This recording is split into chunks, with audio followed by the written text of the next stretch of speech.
All right, I'm here with White House Deputy Press Secretary Karine Jean-Pierre. Karine, thank you so much for joining us. We appreciate it. Absolutely. Thank you so much, Dan, for having me. Really appreciate the opportunity.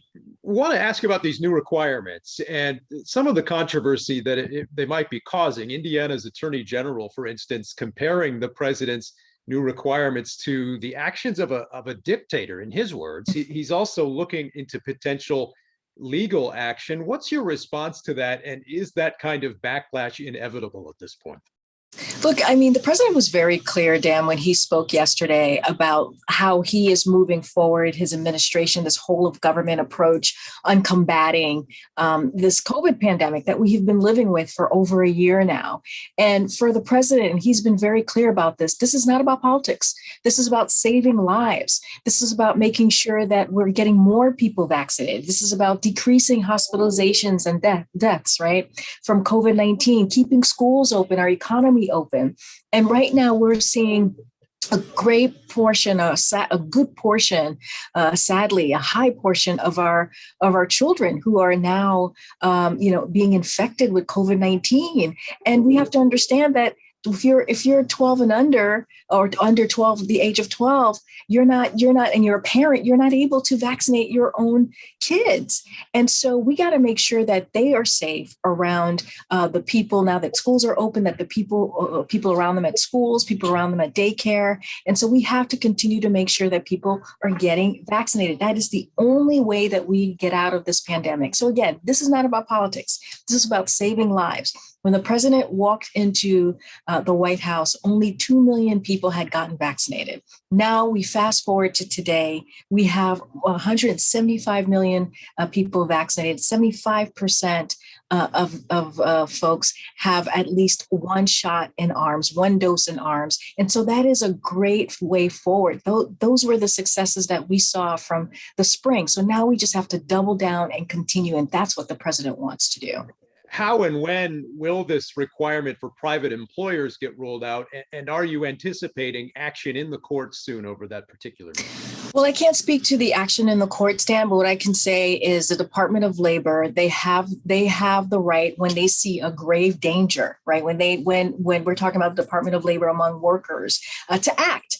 And this is what the Secretary Walsh is going to do. He's going to act because there is grave danger. So he's going to push forward the standard that was given to him by Congress. The standard is enacted by Congress. And so OSHA and the Department of Labor, they're going to figure out how to move forward, how to proceed, and what the process looks like. So we're going to leave it to them to make that happen. And just to remind people who are watching, basically what the president has asked and what the Department of Labor is going to do is any business who has more than 100 people, to make sure that people are fully vaccinated, if not fully vaccinated, get tested regularly. And this is about saving lives. That's one of the components of his plan that he announced yesterday, the president announced yesterday.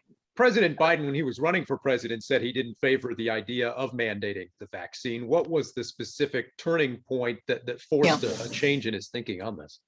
And Dan, you're absolutely right. It's a great question. He did not expect that people would not get vaccinated. We have to remember these vaccines are safe, they're accessible, they're really easy to get, and they will save your lives. They will prevent you from getting very ill, potentially ending up in the hospital from COVID-19. Now we have the Delta variant, which I'm sure you all have been talking about, Dan.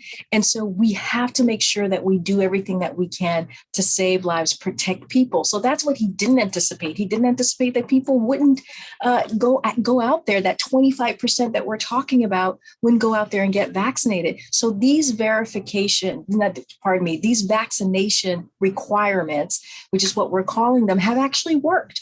We've seen that the past couple of months, where when businesses have put them into effect, people actually go get vaccinated. So this is why the president is taking this step.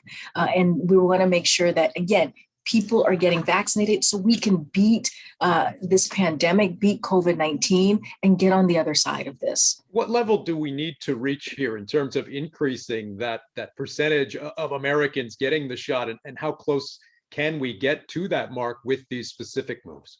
Well, we know that before the Delta variant, there were two other variants that were around. And because of the comprehensive plan that the president put forward in spring, we were able to get over that hump. Because people were getting vaccinated, which was really critical. Now we have the Delta variant. And because of the Delta variant, the only way to get rid of the Delta variant if people get vaccinated. So the plan that he put forward is going to affect about 100 million people. 2/3 of that 100 million are workers. And so that is key to make sure that we start that process, because right now there's about 80 million people, right, who that 25% who are not getting vaccinated. And so we have to make sure we get more and more people vaccinated. The more people we have vaccinated, the better it will be in a better place, I should say, to get to the other side, to get back to normal. We're all hoping for that day, no doubt. The president's approval numbers, they have been down in recent weeks amidst the situation in Afghanistan and Delta cases on the rise. Are you concerned at all there will be a political cost here at all for the president? Honestly, Dan, and the president said this as well yesterday. He said this many times. His focus is about the American people. He's the president for all Americans. We have a crisis. He came in with the COVID pandemic crisis, with multiple crises, the economy, if you remember, with the racial tension that we were dealing with, having to deal with, what was happening around the country and the economy, as I just mentioned. And so he took action. We got into a good place. We saw some successes. Now he wants to build on that. And so this is about making sure that we're saving lives, making sure that people are getting vaccinated. Again, all the folks that are watching you have to remember this vaccine is safe. Just listen to the public experts. Let's listen to your own doctor, the scientists who understand how this all works. The vaccines are safe. They save lives. They're convenient and they're free. And this is not about politics. This is not about your personal preference, really. It's about how are you going to protect yourself and the people around you that you love, that you care about in your community. Karine Jean-Pierre from the White House, Deputy Press Secretary, thank you so much for being with us. Thank you so much, Dan. I appreciate this opportunity. Have a great weekend. Thank you so much. Thank you both. Thanks again.